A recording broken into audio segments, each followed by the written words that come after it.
miaka 120 na akaeneza akawaambia watu kabisa ya kwamba siku yoacha ya kwamba tuweze tukuje kwa nani? Kwa Mungu. Kwa maana Mungu aliagiza Nuhu aweze kujenga safina. Na jambo muhimu tu ni kwamba ilikuwa ni kusikia hiyo ujumbe na kuitikia ama kutii.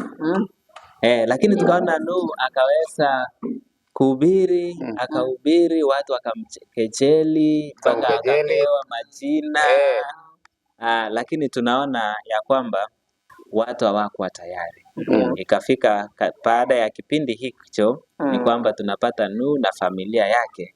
Watu wangapi walikuwa? Watu 8. Watu 8 peke yake. Watu 8 tu. Na huku ndani kulikuwa na nini ndani ya safina? Kule ndani ya safina kulikuwa na simba, wanyama, kila aina, ndege.